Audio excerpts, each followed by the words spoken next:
Alhamdulillah, setelah sekian lama akhirnya kita bisa kembali lagi berkumpul di Masjid Allah Subhanahu wa taala ini guna mengkaji hukum-hukum Allah Subhanahu wa taala. Nah, dan terakhir kita telah membahas tentang perkara yang membatalkan kepada wudu. Dan kita tahu bahwasanya perkara yang membatalkan wudu ini yang biasa disebut dengan hadas kecil. Karena sebagaimana kita ketahui bahwasanya hadas itu terbagi menjadi dua. Yang pertama adalah hadas kecil, yang kedua adalah hadas besar. Yang dikatakan hadas kecil itu apa? Yang dikatakan hadas kecil adalah sesuatu yang membatalkan kepada wudu. Ini namanya hadas kecil. Ataupun sesuatu yang mewajibkan kepada wudu. Ini adalah hadas kecil. Dalam artian setiap perkara yang membatalkan kepada wudu itu mewajibkan kepada kita ketika kita ingin sholat untuk berwudu. Maka ini disebut dengan hadas kecil. Tapi kalau hadas besar itu adalah sesuatu yang mewajibkan kepada mandi. Ini namanya hadas besar. Nah, pada pertemuan sebelumnya kita sudah membahas tentang perkara-perkara yang membatalkan kepada wudu. Dan kita telah mengetahui bahwasanya perkara yang membatalkan kepada wudu jumlahnya itu ada 4. Yang pertama adalah keluarnya sesuatu dari dua jalan, baik dari jalan depan ataupun jalan belakang, kecuali kalau seandainya yang keluar itu adalah air mani. Maka kalau yang keluar air mani itu tidak membatalkan kepada wudu. Dan air mani ini hukumnya suci, tidak najis. Berbeda dengan air kencing, berbeda dengan air madi ataupun air wadi. Itu semuanya najis. Yang keluar daripada dua jalan, baik jalan depan ataupun jalan belakang, itu najis kecuali mani ini. Kalau mani hukumnya tidak najis, karena kita semuanya terciptakan dari mani. Khuliqal insanu min ma'. Manusia ini diciptakan dari air mani. Maka dari itu yang namanya mani ini tidak najis. Walaupun itu sesuatu yang menjijikkan, tapi hukumnya tidak najis. Dan kalau seandainya kita keluar air mani dengan tanpa menyentuh kemaluan, misalnya kita tidur dalam keadaan duduk, lalu kita mimpi basah, keluar air mani, maka kita bangun, wudhu kita tidak batal. Wudhu kita tidak batal. Nah, itu yang pertama. Yang membatalkan kepada wudhu adalah keluarnya sesuatu dari dua jalan, baik jalan depan ataupun jalan belakang. Yang kedua adalah hilangnya akal. Baik hilangnya akal ini karena tidur, karena pingsan, karena mabuk ataupun karena yang lainnya. Yang penting kalau seandainya orang itu akalnya udah hilang, maka wudunya batal. Kecuali tidurnya orang yang duduk dalam keadaan merapat ke lantai. Kalau orang tidur dalam keadaan duduk dan merapat ke lantai duduknya itu, maka ini tidak membatalkan kepada wudu. Ini tidak membatalkan kepada wudu. Nah, itu yang kedua. Dan yang ketiga adalah bertemunya dua kulit laki-laki dan perempuan, yang mana keduanya ini sama-sama dewasa dan keduanya ini tidak memiliki ikatan mahram, tersentuhnya dengan tanpa penghalang. Maka ini membatalkan kepada wudu. Nah, kita tahu bahwasanya tersentuhnya kulit laki-laki dan perempuan, tersentuhnya kulit. Berarti kalau bukan kulit tidak batal. Kalau yang tersentuh itu adalah kukunya, tidak batal. Kulit ketemu kuku tidak batal. Kulit ketemu rambut tidak batal. Kulit ketemu gigi tidak batal. Karena yang batal itu tersentuhnya dua kulit laki-laki dan perempuan. Berarti kalau laki sama laki-laki tidak batal. Perempuan sama perempuan tidak batal. Yang batal itu kalau laki-laki dan perempuan. Kabirah ini yang keduanya sama-sama dewasa. Kalau masih kecil, kalau masih bayi, maka tidak batal menyentuhnya, walaupun dia laki-laki yang menyentuh perempuan. Harus keduanya sama-sama dewasa. Nah, yang mana keduanya ini tidak memiliki ikatan mahram, baik mahram secara nasab ataupun mahram secara susuan ataupun mahram secara pernikahan. ataupun mahram secara pernikahan. Kalau seandainya memiliki ikatan mahram, anak nyentuh ibu, saudara laki-laki nyentuh saudara perempuan, keponakan nyentuh ke bibitnya, maka ini tidak membatalkan kepada wudu. Karena mengapa? Karena ada ikatan mahram. Dan istri ini bukan mahram kita ya. Istri itu bukan mahram. Karena yang dikatakan mahram adalah orang yang haram untuk dinikahi. Ini yang disebut dengan mahram. Yang disebut dengan mahram itu apa? Orang yang haram untuk dinikahi. Dalam artian tidak boleh kita menikahinya. Karena tidak boleh menikahinya, maka kita menyentuhnya dalam keadaan berwudu tidak batal. Ibu kita tidak boleh kita nikahi. Nyentuh ibu kita dalam keadaan berwudu tidak batal. Bibi kita haram untuk kita nikahi. Nyentuh bibi kita dalam keadaan berwudu tidak batal. Anak perempuan kita haram untuk kita nikahi. Nyentuh anak perempuan kita dengan tanpa wudu tidak batal. Saudara perempuan kita haram untuk kita nikahi. Maka menyentuhnya dalam keadaan berwudu tidak batal. Tapi istri kita udah kita nikahi, bukan haram lagi, udah kita nikahi itu orang. Maka menyentuhnya batal kepada wudu. Nah, min ghairi hailin, dengan tanpa penghalang. Dalam artian kalau seandainya ada orang tersentuh adalah pakaiannya, ini kan ada penghalangnya antara kulit itu, maka tidak batal kepada wudu. Yang penting yang bertemu itu harus kulit. Yang tersentuh harus kulit. Dari arah mana saja. Kulit muka kah? Kulit tangan, kulit badan, kulit kaki. Yang penting yang bertemu itu adalah kulit. Maka membatalkan kepada wudu dengan ketentuan yang mudah disebutkan. Nah, ini yang ketiga perkara yang membatalkan kepada wudu. Dan yang keempat adalah menyentuh kemaluan anak Adam. Menyentuh kemaluannya manusia. Ataupun kemaluan depan ataupun kemaluan belakangnya. Yang disentuh adalah kemaluan depan ataupun kemaluan belakangnya, tapi punya manusia. Kalau punya hewan tidak batal. Nyentuh punya kucing tak batal. Yang punya monyet nyentuh punya monyet tidak batal. Karena yang batal itu adalah ketika menyentuh kemaluannya manusia, baik yang di depan ataupun yang di belakang. Dan menyentuhnya ini dengan telapak tangan. Yang membatalkan itu kalau tersentuhnya itu dengan telapak tangan. Tapi kalau tersentuhnya itu dengan ini, dengan apa ini? Kulit. Ini kulit, ini bukan kulit. Dengan apa? Dengan bagian luar tangan, bukan dalam tangan, maka ini tidak batal kepada wudu. Tersentuh pakai ini tidak batal kepada wudu. Kalau yang disentuh adalah kemaluan, baik kemaluan kita sendiri atau kemaluan orang lain. Tapi yang batal adalah yang menyentuh, bukan yang disentuh, ya kan? Misalnya ada orang nyentuh kemaluan si A, maka yang batal adalah yang menyentuh. Yang si A ini kalau punya wudu kemaluannya disentuh tidak batal, selama yang menyentuh adalah laki-laki sama laki-laki atau perempuan sama perempuannya. Nah, inilah perbedaan antara batalnya wudu dengan menyentuh kemaluan dengan batalnya wudu dengan menyentuh perempuan yang bukan mahram.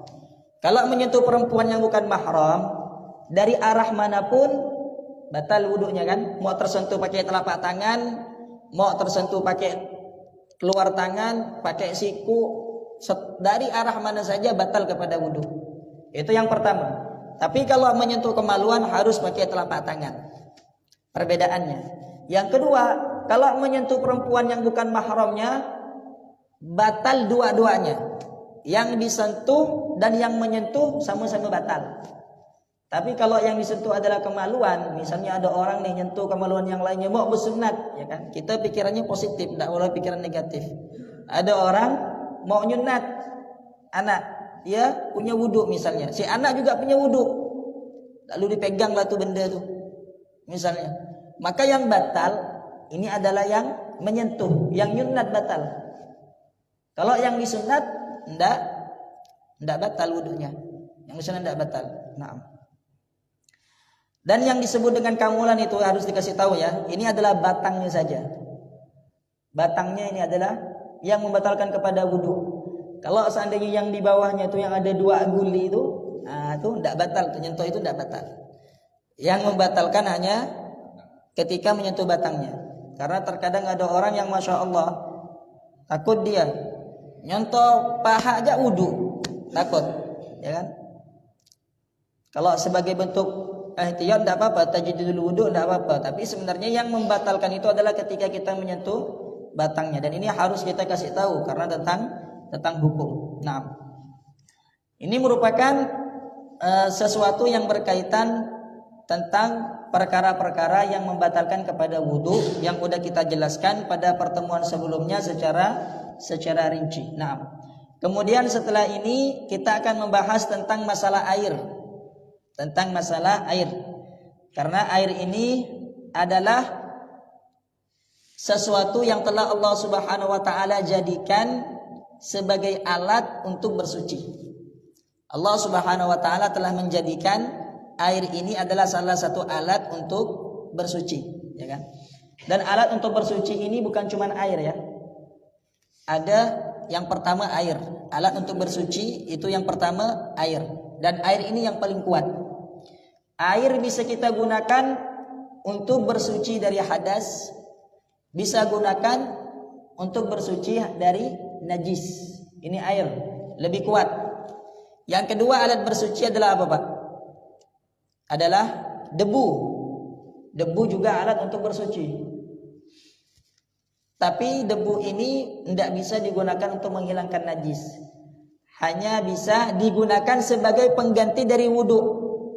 Pengganti dari wudu.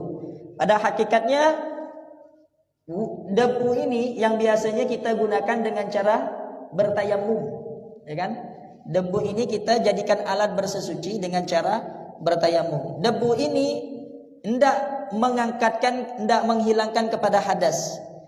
Dia itu hanya memperbolehkan bagi orang yang berhadas untuk melakukan ibadah seperti salat, menyentuh Al-Quran, dan sesuatu yang dibutuhkan harus dalam keadaan tidak berhadas. Berbeda dengan wudu. Kalau wudu ini menghilangkan kepada hadas, baik itu hadas kecil. Wudu menghilangkan air, menghilangkan kepada hadas kalau kita gunakan untuk berwudu ataupun kita gunakan untuk mandi besar, menghilangkan kepada hadas. Tapi kalau tayamum itu tidak menghilangkan kepada hadas. Tayamum ini hanya memperbolehkan orang yang berhadas untuk sholat, untuk nyentuh Al-Quran, untuk bawa Al-Quran. Maka dari itu, kalau orang mau sholat pakai tayamum, tayamumnya harus diulang-ulang. Mau sholat zuhur, tidak ada air, tayamum. Datang waktu asar, mau sholat lagi, tayamum lagi. Loh, tayamum tadi kan tidak batal yang waktu zuhur. Itu cukup untuk sekali aja kalau dalam perkara wajib. Karena tayamum itu tidak menghilangkan kepada hadas, tapi memperbolehkan orang yang berhadas untuk sholat, ya kan? Berbeda dengan air. Makanya air ini adalah alat bersesuci yang paling kuat. Yang kedua adalah tayamum. Yang kedua adalah debu. Debu hanya digunakan untuk memperbolehkan orang yang berhadas untuk melakukan seperti ibadah salat dan yang lainnya yang dibutuhkan untuk berwudu di dalam melakukannya. Nah, yang ketiga adalah batu istinja. Batu ya. Batu ini juga alat untuk bersesuci. Tapi batu ini fungsinya untuk menghilangkan najis, bukan menghilangkan hadas. Jadi alat untuk bersesuci itu ada air, ada debu, ada batu. Kalau air ini biasanya kita gunakan untuk wudu dan mandi. Kalau debu kita gunakan untuk bertayamum. Kalau batu kita gunakan untuk beristinja, untuk bercebok, ya kan? Jadi ini semuanya merupakan alat untuk bersesuci. Yang paling kuat dan yang paling sering kita gunakan itu adalah air.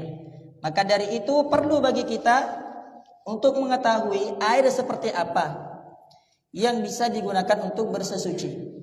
Apakah semua air bisa digunakan untuk bersesuci? Tentunya tidak. Ada beberapa air yang bisa kita gunakan untuk bersesuci, ada beberapa air yang tidak bisa kita gunakan untuk bersesuci. Nah, sebelumnya kita harus mengetahui pembagian air itu ada berapa. Asal timbulnya air itu ada berapa macam? Jadi kata ulama bahwasanya macam-macamnya air ini ada 7. Ada 7 macam. 3-nya ini turun dari langit. Yang 4 timbul dari bumi. Macamnya air ada berapa? Sumber datangnya air itu ada berapa? Ada 7. Yang 3 timbulnya dari langit, turunnya dari langit. Yang 4 timbulnya dari bumi. Kalau yang dari langit itu yang pertama adalah air hujan. Yang kedua adalah salju. Yang keempat adalah air dingin. Apa perbedaan antara air salju dengan air dingin? Kalau air salju, kata ulama, air salju itu air yang turunnya itu ndak beku, tapi ketika turun menjadi beku. Tapi kalau air dingin itu turunnya beku sampai ke bawah, cair dia. Makanya biasanya ada istilah hujan es batu. Hujan es batu itu namanya air dingin. Hujan es batu itu namanya air dingin. Kalau yang kayak di Inggris itu salju tuh. Ya bekunya ketika turun. Ketika ada di bawah. Ketika turun itu tidak terlalu. Nah, ini yang timbul dari langit. Yang datangnya dari langit ada 3 macam. Kalau yang timbul dari bumi itu ada 4. Yang pertama adalah air lautan. Yang kedua adalah air sumur. Yang ketiga adalah air sungai. Dan yang terakhir adalah mata air. Yang terakhir adalah mata air, seperti air aqua itu kan timbulnya kan dari mata air. Kalau air sungai ini Sungai Kapuas.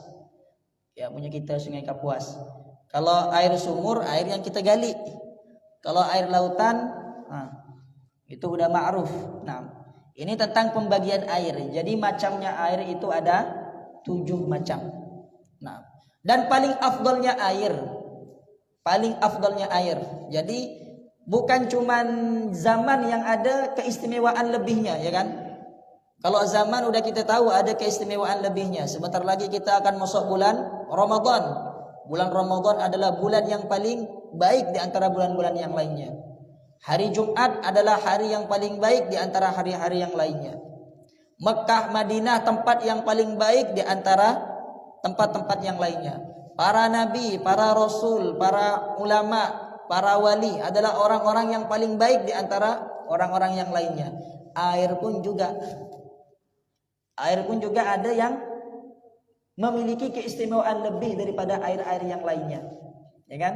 Dikatakan oleh ulama, afdalul miyahi ma'un qad naba baina asabi'in nabiyil muttaba yalihu ma'u zamzamin fal kautsari fanaili misra summa bakil anhari.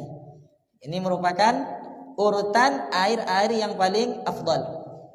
Jadi yang pertama, Pak, air yang paling afdal itu adalah air yang keluar dari sela-sela jarinya Nabi Muhammad sallallahu alaihi wasallam. Loh, tadi tidak disebutkan nih timbulnya air dari sela-sela jarinya Nabi Muhammad sallallahu alaihi wasallam. Tidak disebutkan karena ini suatu kemu'jizatan yang Allah Subhanahu wa taala tampakkan kepada nabinya Nabi Muhammad sallallahu alaihi wasallam. Yang mana tujuan daripada mukjizat ini adalah untuk menguatkan keimanan kaum muslimin. Jadi salah satu mukjizatnya Nabi Muhammad sallallahu alaihi wasallam itu adalah bahwasanya air itu keluar dari sela-sela jarinya Nabi Muhammad sallallahu alaihi wasallam. Karena Nabi Muhammad ini lahirnya di negeri Arab. Terutusnya kepada semua makhluk yang ada di alam semesta ini. Memang lahirnya di Arab, tapi terutusnya Nabi Muhammad sallallahu alaihi wasallam kepada seluruh alam. Nabi Muhammad diutuskan kepada seluruh alam. Wa ma arsalnaka illa rahmatan lil alamin. Dan di negeri Arab ini kan tanahnya gersang. Susah untuk mendapatkan air. Makanya biasanya di keadaan tertentu Nabi Muhammad dengan para sahabatnya kehabisan air. Mau minum tak ada, mau wudu tak bisa. Jadi akhirnya apa? Jadi akhirnya Allah Subhanahu wa taala menampakkan mukjizat kepada Nabi Muhammad sallallahu alaihi wasallam dengan keluarnya air dari sela-sela jarinya Nabi Muhammad sallallahu alaihi wasallam. Dan ini bukan terjadi hanya sekali dua kali. Ini terjadinya berkali-kali, ya. Begitu juga salah satu mukjizatnya Nabi Muhammad sallallahu alaihi wasallam itu adalah memperbanyak makanan. Nabi Muhammad itu bisa memperbanyak makanan. Ada makanan yang cukup untuk satu orang, diberikan keberkahan, didoakan oleh Nabi sehingga makanan itu cukup untuk ratusan orang. Salah satu mukjizatnya Nabi Muhammad sallallahu alaihi wasallam. Tapi yang mau kita bahas di sini adalah mukjizatnya Nabi yang bisa mengeluarkan air dari sela-sela jarinya beliau, ya kan? Salah satu daripada kejadiannya ini adalah kejadian yang diceritakan oleh Sayyidina Anas radhiyallahu anhu yang merupakan khadimnya baginda Rasulullah. Kata Sayyidina Anas, saya ini melihat kepada Rasulullah sallallahu alaihi wasallam. Sedangkan waktu asar itu hampir masuk. Jadi setelah duhur, sekitar jam 2:30 gitu. Sekitar jam 2:30. Nah, Nabi Muhammad ketika itu ada di pasar Madinah. Ada di pasar Madinah. Maka kemudian para sahabat yang lainnya itu mencari air untuk berwudu. Sebentar lagi akan masuk waktu asar. Cari air untuk berwudu tapi tidak dapat. Musim kemarau. Apalagi di tanah gersang di Arab sana. Nah, kemudian mereka itu mendatangi Nabi Muhammad sallallahu alaihi wasallam. Ngasih untuk Nabi Muhammad sallallahu alaihi wasallam air untuk berwudu. Cukup untuk Nabi saja. Tapi untuk yang lainnya tidak bisa. Airnya sedikit. Maka Nabi Muhammad sallallahu alaihi wasallam ketika itu ada air di wadah. Nabi Muhammad sallallahu alaihi wasallam meletakkan tangan beliau di dalam wadah itu. Yang ada airnya. Kemudian Nabi Muhammad sallallahu alaihi wasallam menyuruh kepada sahabatnya untuk berwudu. Jadi berwudulah dari wadah itu. Tapi ketika berwudu ternyata air itu tidak habis-habis. Dan kata Sayyidina Anas, ketika saya ambil wudu dari wadah itu, saya melihat air itu keluaran dari sela-sela jarinya Nabi Muhammad sallallahu alaihi wasallam. Jadi tidak langsung keluar seperti itu ya. Tidak langsung keluar, tapi ada wadahnya. Dimasukkan oleh Nabi Muhammad sallallahu alaihi wasallam, ada airnya memang, baru ketika itu air itu menjadi banyak. Ini merupakan salah satu mukjizatnya Nabi Muhammad sallallahu alaihi wasallam, dan air yang keluar dari sela-sela Nabi Muhammad sallallahu alaihi wasallam, dari sela-sela jarinya Nabi Muhammad sallallahu alaihi wasallam itu adalah air yang paling afdal. Air yang paling bagus, air yang paling istimewa. Pokoknya segala sesuatu yang berkaitan dengan Nabi pasti itu menjadi yang paling istimewa. Ini keluarga yang paling mulia, keluarga Nabi. Sahabat yang paling mulia, sahabat Nabi. Umat yang paling mulia, umat Nabi. Zaman yang paling mulia, zamannya Nabi. Tempat kelahiran yang paling mulia, tempat kelahiran Nabi. Tempat wafat yang paling mulia, tempat wafatnya Nabi. Pokoknya segala sesuatu yang berkaitan dengan Nabi maka akan menjadi mulia. Maka akan menjadi mulia. Nah, ini yang pertama. Air yang paling afdal adalah air yang keluar dari sela-sela jarinya Nabi Muhammad sallallahu alaihi wasallam. Yang kedua adalah air Zam-Zam. Air Zam-Zam. Ketika Nabi Ismail dan ibunya oleh Nabi Ibrahim ditinggalin di mana? Di kota Mekah. Yang ketika itu penduduknya tidak ada. Di kota Mekah ketika itu penduduknya tidak ada. Zamannya Nabi Ibrahim. Siapa yang mau tinggal di Mekah? Tidak ada air, tidak ada tumbuhan, ya kan?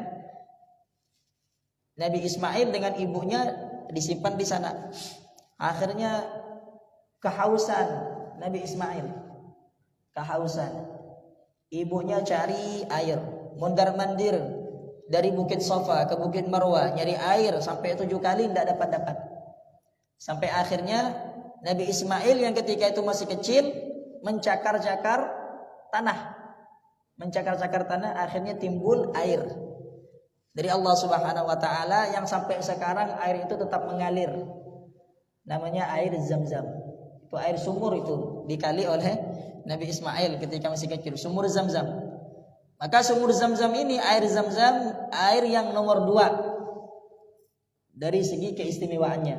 Nah, kata Rasulullah sallallahu alaihi wasallam, ma'u Zam-Zam lima syuriba lahu.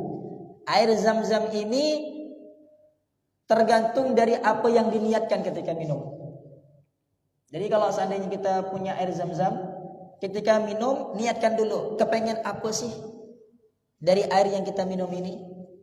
Ada sebagian orang ketika minum, ya Allah saya minum air Zam-Zam ini dengan harapan nanti di hari kiamat saya tidak haus. Ada orang yang niat seperti itu. Ada orang yang niat agar supaya Allah berikan kemudahan untuk bisa hafal Quran. Ada orang yang berniat supaya Allah bersihkan dengan berkah air ini hatinya. Ada yang berniat semoga Allah berikan kesehatan jasmani dan rohaninya. Yang penting al-ma'u Zam-Zam lima syuriba lahu. Air Zam-Zam ini tergantung dari apa yang kamu niatkan ketika meminumnya. Perlu menghadirkan niat yang bagus. Minta dulu kepada Allah Subhanahu wa taala apa yang ingin kita minta sebelum minum air Zam-Zam, insyaallah akan dikabulkan oleh Allah Subhanahu wa taala. Nah, yang kedua. Yang ketiga adalah air Kausar. Air Kausar ini adalah air yang berada di telaganya Nabi Muhammad sallallahu alaihi wasallam nanti di hari kiamat. Air telaganya Nabi Muhammad itu namanya air Kausar. Inna ataina kal Kausar. Kita memberikan kepadamu al-Kausar. Apa al-Kausar? Ini nama air yang berada di telaganya Nabi Muhammad sallallahu alaihi wasallam yang akan Allah tampakkan nanti di hari kiamat. Sebelum kita melewati jembatan Syirat, sebelum kita masuk ke surga, maka Allah Subhanahu wa taala akan melewatkan kita di telaganya Nabi Muhammad, dan semua umat Nabi Muhammad dan semua orang yang akan masuk surga akan meminum dari telaga nabinya masing-masing. Karena setiap nabi itu punya telaga. Setiap umat minum dari telaganya nabinya masing-masing. Kata Rasulullah, barang siapa yang meminum dari telaga Nabi Muhammad sallallahu alaihi wasallam satu tegukan saja, hendak mungkin haus. Hendak mungkin haus selama-lamanya. Ya kan, kalau sekarang ada enak nih, mau puasa setiap hari. Kalau sekarang kita udah minum telaga Nabi Muhammad, insyaallah udah enggak haus. Jadi nanti gimana kita di surga? Enggak minumlah. Kita minum. Di surga kita tetap minum, tapi minumnya bukan karena haus. Karena ingin merasakan kelezatan air surga, kelezatan air yang disediakan di surga. Jadi nanti kalau kita di surga itu minumnya bukan karena haus lagi, tapi karena ingin meminum hidangan yang ada di dalam surga saja. Nah, jadi yang nomor 3 adalah air Kausar. Air Kausar adalah air telaganya Nabi Muhammad SAW. Dan salah satu cara agar supaya kita ini mendapatkan telaganya Nabi Muhammad SAW itu adalah dengan memberikan kekenyangan kepada orang yang berpuasa. Kata Rasulullah SAW, barang siapa yang memberikan kekenyangan kepada orang yang berpuasa, maka ada 3 nih faedahnya. Pahala yang akan Allah Subhanahu wa taala berikan kepada orang yang memberikan kekenyangan kepada orang yang berpuasa. Yang pertama adalah dosanya Allah ampuni. Yang kedua, akan Allah berikan minum dari telaga Nabi Muhammad yang ketika diminum maka tidak akan haus selama-lamanya. Dan yang ketiga adalah dia itu akan mendapatkan pahala dari orang yang berpuasa dengan tanpa mengurangi pahalanya orang yang berpuasa. Ada orang puasa, si A puasa, si B mengundangnya untuk buka di rumahnya, dikasih kurma, dikasih makanan, dikenyangkan orang yang berpuasa, maka pahala yang didapatkan oleh si A ini diduplikat Tidak diambil ya, diduplikat. Jadi si A pahalanya tetap dapat secara sempurna, tidak dikurangi. Si B ini karena telah menyediakan hidangan sehingga menjadikan si A yang berpuasa ini kenyang, akan mendapatkan pahala. Si A mendapatkan pahala berapa dari puasanya hari ini? Dapat pahala 10. Si B yang ngasih makan dapat pahala 10 juga. Ini bagi orang yang menyediakan hidangan buka puasa sehingga membuat orang yang berpuasa itu menjadi kenyang. Pahalanya 3. Yang pertama, dosanya diampuni. Yang kedua, akan Allah berikan minuman dari telaga Nabi. Yang ketiga, pahala orang yang berpuasa itu juga dia dapati. Masya Allah, alhamdulillah. Makanya kalau seandainya kita punya rezeki lebih, boleh kita adakan buka bersama. Kita adakan apa? Adakan undang orang-orang yang berpuasa untuk berbuka, memakan makanan yang telah kita hidangkan untuk mereka dari makanan yang halal, lalu kita berikan kepada mereka. Berapa orang? 30 orang kita undang, 30 pahala puasa kita dapat hanya dengan memberikan makanan kepada mereka. Nah, yang ketiga, yang keempat adalah air sungai Nil. Air sungai Nil ini yang afdal juga, yang ada di Mesir. Nah, di situ terdapat keberkahan, terdapat rahmat dari Allah Subhanahu wa taala di sungai Nil. Nah, dan yang nomor 5 ini adalah Sungai Kapuas. Yang nomor 5 Sungai Kapuas. Dalam artian semua sungai itu sama, baik Sungai Kapuas ke Sungai Landak ke Sungai Amazon ke air-air yang lainnya itu kedudukannya sama. Yang pertama adalah air yang keluar dari sela-sela jari Nabi Muhammad. Yang kedua air Zam-Zam. Yang ketiga air Kausar. Yang keempat air Sungai Nil. Yang kelima semua air kedudukannya sama. Tidak ada lebihnya, tidak ada keistimewaan tertentu. Nah, ini air apa? Air yang afdal. Kalau masalah hukum air itu sendiri, apakah bisa kita gunakan untuk bersuci atau tidak? Ini air terbagi menjadi 4. Ya. Apakah air itu bisa untuk kita gunakan untuk bersuci atau tidak? Ini bagian airnya Pak terbagi menjadi 4. Banyak bagian bingung juga katanya nih. Tadi ada air yang macam-macamnya air ada 7. Kalau dari segi macamnya air ada 7. Kalau dari segi keafdoliyahan, keistimewaan air terbagi menjadi 5. Kalau dari segi boleh digunakan untuk bersuci atau tidak boleh digunakan untuk bersuci, ini ada 4. Yang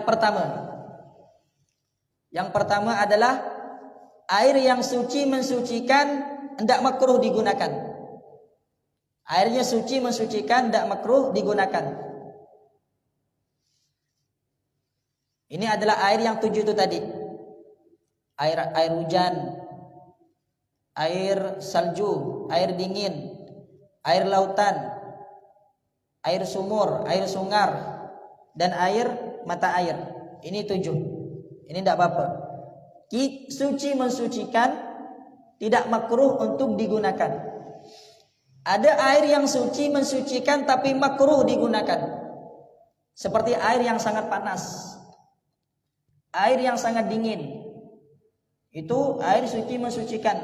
Tapi kalau kita gunakan makruh karena dia sangat panas, dinginkan dulu. Kalau sangat dingin, makruh juga karena sangat dingin, hangatkan dulu sehingga keadaan airnya stabil, baru kita gunakan untuk berwudu.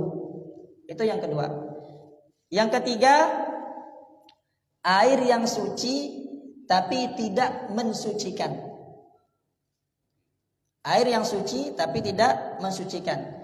Air yang suci dan tidak mensucikan ini terbagi menjadi 2. Ada kalanya air itu menjadi air yang suci ataupun tidak mensucikan karena air itu menjadi air mustakmal. Karena air itu sudah digunakan, baik digunakan untuk menghilangkan hadas ataupun digunakan untuk menghilangkan najis, ya kan? Air yang sudah kita gunakan untuk berwudu ataupun air yang sudah kita gunakan untuk mandi besar, maka itu dikatakan air mustakmal. air yang telah digunakan untuk menghilangkan hadas. Maka air itu tidak boleh lagi digunakan untuk berwudu lagi atau untuk mandi lagi, tidak boleh. Kalau untuk minum tidak masalah. Ya, kalau untuk minum, tapi kalau untuk menghilangkan najis atau untuk menghilangkan hadas udah tidak boleh karena udah dipakai. Tapi di sini perlu kita tahu Pak ya, bahwasanya air itu dikatakan musta'mal kapan? Ketika kita gunakan untuk basuhan pertama. Baik ketika wudu ataupun ketika mandi. Karena ketika kita berwudu, kewajiban itu adalah basuhan pertama kan? Basuhan kedua apa hukumnya? Sunnah. Basuhan ketiga apa hukumnya? Sunnah. Maka yang menjadikan air itu musta'mal adalah basuhan pertama. Karena dengan basuhan pertama inilah hadas terangkat. Hadas kita terangkat. Hadas muka terangkat pada basuhan pertama. Basuhan kedua dan ketiga itu hanya sebagai penyempurna. Maka yang musta'mal air itu adalah air yang digunakan pada basuhan pertama. Nah ini yang jatuh nih. Ini adalah air musta'mal. Basuhan kedua, air yang jatuh tidak musta'mal. Basuhan ketiga, air yang jatuh tidak musta'mal. Begitu juga ketika basuh tangan. Yang musta'mal adalah basuhan pertama. Basuhan kedua dan ketiga tidak musta'mal. Begitu juga ketika menyentuh, mengusap kepala. Begitu juga ketika membasuh kaki. Kalau ada orang mentajdid wudu, udah punya wudu, lalu berwudu lagi, maka air yang digunakan untuk mentajdid wudu itu tidak musta'mal sama sekali, walaupun pada basuhan pertama. Karena mengapa? Karena hadasnya tidak terangkat. Dia tidak punya hadas. Dia tidak punya hadas. Dia udah punya wudu, lalu mau wudu lagi.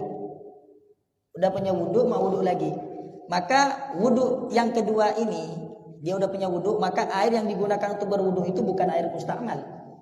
Kapan air dikatakan musta'mal? Kalau air itu digunakan untuk menghilangkan hadas. Kalau tidak digunakan untuk menghilangkan hadas, bukan dikatakan musta'mal. Ataupun untuk menghilangkan najis. Ada najis, tapi ini syaratnya panjang. Kalau mau kita jelaskan bisa sampai setengah jam ya kan. Yang penting air yang digunakan untuk menghilangkan najis, ini sisa-sisanya ini adalah air musta'mal. Bisa menjadi air mutanajis, bisa menjadi air musta'mal. Ada syarat dan ketentuannya. Nah, jadi air yang suci tapi tidak mensucikan, yang pertama dikarenakan air itu musta'mal, udah digunakan, baik digunakan untuk menghilangkan hadas atau digunakan untuk menghilangkan najis. Yang kedua, air yang musta'mal itu dikarenakan bercampur dengan sesuatu yang menjadikan air itu berubah. Air mutaghayyir. Jadi air yang suci tapi tidak mensucikan, yang pertama adalah air musta'mal, yang kedua adalah air mutaghayyir, air yang berubah. Ada air nih, air hujan, dicampur kopi. Sekarang udah jadi kopi dah, bukan air lagi dia. Maka ini air yang suci tapi tidak mensucikan. Ngomong kopi ingin keluar belaka. Insyaallah dikit lagi ya, dikit lagi 6. Ya kan? Ataupun kena kita dicampur dengan apa? Pokoknya dengan sesuatu yang menjadikan nama air itu hilang. Hendak kita katakan air lagi. Sebenarnya kopi itu bukan air ya. Kopi itu bukan air, kopi itu kopi. Teh itu bukan air, teh itu teh. Cuman kita ya kadang bilang air kopi, air teh. Kalau air itu yang memang masih murni, yang masih bening itu air. Kalau udah dicampur dengan sesuatu yang lain lalu berubah sifatnya, warnanya, rasanya, bukan air lagi. Makanya kalau dalam bahasa Arab kopi itu qahwa, bukan ma'u qahwa. Kalau air kan bahasa Arabnya ma'. Kita bilangnya hadza ma'u qahwa, enggak, bukan ma'u qahwa. Bukan air kopi, bilang kopi. Teh itu teh. Ya kan? Jus itu jus, bukan air. Nah, karena mengapa kok sekarang bisa dikatakan suci tapi tidak mensucikan? Karena dia udah berubah. Udah berubah, yang awalnya air menjadi benda lain, bukan kopi. Dan yang terakhir adalah bagian air adalah air yang mutanajis, air yang kena najis. Dan ini pembahasannya panjang lebar juga, mungkin insya Allah akan kita bahas setelah bulan suci Ramadan masalah ini. Karena nanti insya Allah di bulan Ramadan tetap akan kita adakan kajian subuh. Malahan insya Allah akan setiap hari. Kalau seandainya Al-Fakir tidak ada jadwal di luar, insya Allah di sini akan kita adakan kajian setiap subuh. Dan kajiannya khusus tentang puasa ataupun nanti tafsir Al-Quran. Karena bulan puasa adalah bulan Al-Quran. Terus kita harus tahu kalau kita puasa, hukum-hukum yang berkaitan dengan puasa kita harus tahu. Maka insya Allah pembahasan kita di bulan Ramadan berkaitan tentang hukum puasa, zakat, dan juga Al-Quran. Insya Allah kita memohon kepada Allah Subhanahu Wa Taala agar supaya Allah Subhanahu Wa Taala memberikan kemudahan kepada kita untuk bisa memahami ilmu agama dan mengamalkannya. Semoga kita oleh Allah Subhanahu Wa Taala diberikan panjang umur, sehat afiat, diberikan semangat melakukan ibadah ketaatan kepada Allah, khususnya di bulan suci Ramadan. Amin amin ya rabbal alamin. Wallahu a'lam bishawab. Tentang air.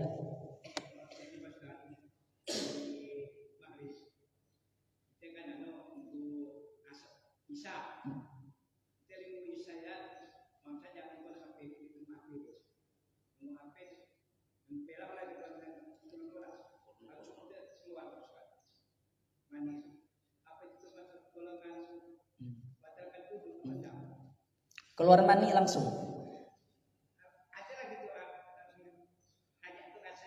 Iya. Kalau yang keluar itu adalah murni air mani, maka tidak batal wudunya. Tapi kalau keluar madi dulu baru mani, maka itu batal karena keluar madi. Tapi ingat ya, hadas kecilnya tidak hilang, tapi sekarang dia hadas besar. Tidak boleh diam di masjid, tidak boleh sholat juga, harus mandi dulu. Tapi nanti tidak perlu wudhu. Yang penting jangan disentuh nih kemaluan depan sama belakang. Tinggal siram, pakai alas, gosok ini, langsung sholat, tidak perlu wudhu, tidak masalah. Karena wudhunya masih ada. Nah, Wallahu a'lam. Nah. Binatang.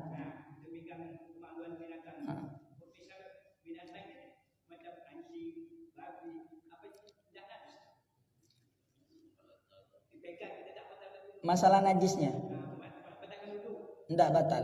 Menyentuh najis tidak batal kepada wudu. Iya, tidak batal kepada wudu.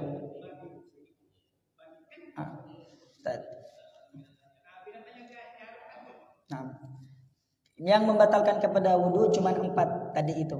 Keluarnya sesuatu dari 2 jalan, hilangnya akal, tersentuhnya kulit laki-laki dan perempuan, menyentuh kemaluan. Cuma 4 aja. Selain daripada ini enggak batal. Nyentuh najis enggak batal. Najis ini najis, cuci aja. Nyentuh anjing enggak batal. Basuh 7 kali pakai air, salah satunya dengan debu. Tapi kalau masalah wudunya enggak batal. Yang membatalkan kepada wudu cuma 4 itu tadi yang udah kita jelaskan secara ringkas. Selain daripada itu enggak batal kepada wudu. Wallahu a'lam.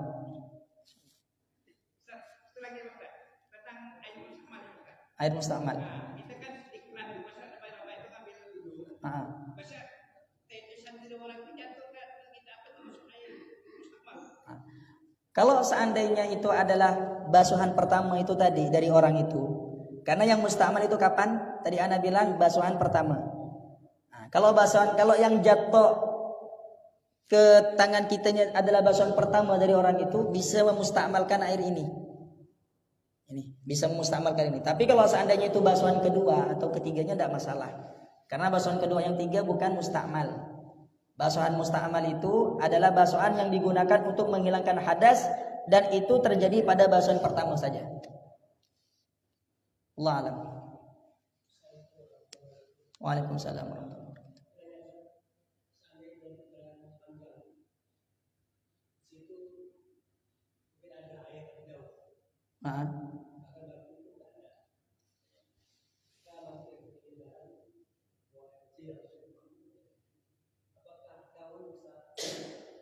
Nah,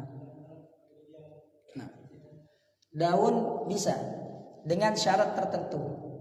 Kalau seandainya daunnya itu suci yang pertama, tidak mutanajis, terus daun itu bisa mengambil kepada najis itu sendiri, maka itu bisa. Karena kemarin kan kita udah membahas masalah istinja pakai batu. Sebenarnya istinja pakai batu ini bukan hanya batu saja, bisa pakai tisu juga bisa. Yang penting dengan syarat dan ketentuannya, ya kan? Dengan syarat dan ketentuannya. Daun juga bisa. Buang air besar juga bisa. Nah, tapi ada syarat dan ketentuannya. Dulu kita udah bahas masalah bagaimana beristinja pakai batu, alatnya seperti apa, itu udah kita jelaskan. Nah, wallahu a'lam. Fatihah Allah Subhanahu wa taala yufaqihna fid din wa yu'allimna ta'wil wa yahdina ila sawa'is sabil ala hadhihi niyyah wa ala kulli niyatin salihah wa ala man wasalafuna salih wa ala man waqtu zaman wa ala man wa syekhuna Habib Umar wa ma alim Allah Subhanahu wa taala min niyatin salihah al-musila ila ridwanillah wal murafaqa bi Rasulillah sallallahu alaihi wa alihi wasallam zahiran wa batinan fi khairin wa lutfin wa afiyah wa ila hadratin Nabi Muhammad sallallahu alaihi wa alihi wasallam al-Fatihah. A'udzu billahi minasyaitonir rajim. Bismillahirrahmanirrahim.